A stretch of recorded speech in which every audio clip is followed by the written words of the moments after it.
For years, fitness professionals have recommended 5 to 6 smaller meals per day to boost metabolism and burn more fat. But what if the opposite is true? What if you are doing yourself a disservice by eating so often when your primary goal is to flatten your stomach and look leaner? When I helped my friend Jeff to lose 66 pounds of fat right here on this IncrediBody YouTube channel, he first started his journey consuming 3 meals per day with carbs, losing about 1 to 2 pounds per week. But then he became motivated for faster progress. So he asked me what he could do to enhance results, and I told him that the 3 changes that will amplify his progress are reducing carbs, eating less frequently, and walking more. So he did all 3, and for the first time in his entire life, he decided to embrace intermittent fasting, consuming 1 meal per day, with a cheat day each week that allowed for 2 meals.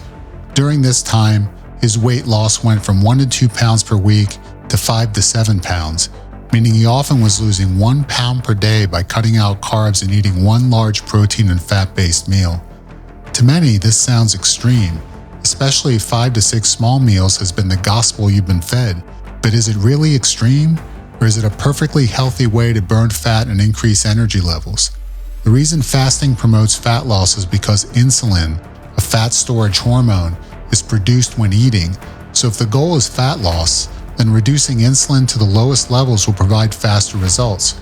Carbohydrates increase insulin the most, so by limiting carbs or eliminating them, combined with eating less often, you are forcing insulin to massively decline, and the body must then tap into stored fat to fuel your day, which means you begin to lose weight fast. But what about hunger? Initially, if you're moving from 3 or more meals per day to 1 or 2, you will feel hungry. But as with everything else you do to your body, it adapts. And after a few days, your hunger will disappear as you become accustomed to expecting food less often. So if you can tolerate the adjustment period, which won't be longer than 1 week, then you will benefit from a rapid increase in weight loss by creating more opportunities throughout the day for your body to burn fat, simply by eating less often. During those gaps without food, there is no insulin to disrupt fat loss, which means your body must take the fat that you want to lose and use it to fuel everything you do. Intermittent fasting does not mean you need to limit yourself to 1 meal per day, as you are simply avoiding food for a certain period of time every 24 hours. So if you decide to consume 1 meal per day, at the same time each day, you will fast for around 23 hours per day. But if you decide to consume 2 meals per day, spaced 4 hours apart, then you will fast for around 18 hours or so daily. The more time you spend fasting during a 24-hour period, the faster your body can burn stored fat. But you should consume at least 1 meal per day every 24 hours so that you're able to acquire the needed nutrients to recover from workouts and stay healthy. It is important that whatever meals you do eat contain plenty of protein and healthy fats, with as little carbohydrates as you are willing to consume, as this is the recipe that will melt fat off your body every single week, faster than you ever thought possible.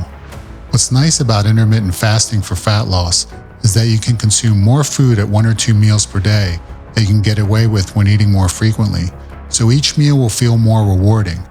When my friend Jeff was living with me for 2 months and followed the 1 meal per day intermittent fast, we had a very large protein and fat meal once per day, and it was extremely satisfying. Plus, that meal was something to look forward to each and every day because it felt like a feast, yet even though it was a filling meal, Jeff produced 5 to 7 pounds of fat loss every week, like clockwork, because he was limiting insulin release with 1 large meal per day and no carbs. Just remember that fasting doesn't mean you need to feel miserable, nor does it mean you must starve during the times that you aren't eating, as your body adapts to the fasting strategy as long as you stay consistent with it. And keep in mind that the fat loss you will see in the mirror every week will serve as the fuel that makes you crave the fast more than you do the carbs.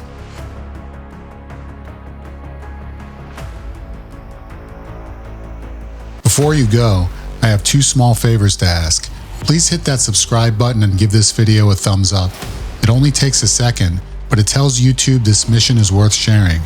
Over 91% of you still aren't subscribed, so join the IncrediBody community today, and let's transform bodies and minds, 1 person at a time.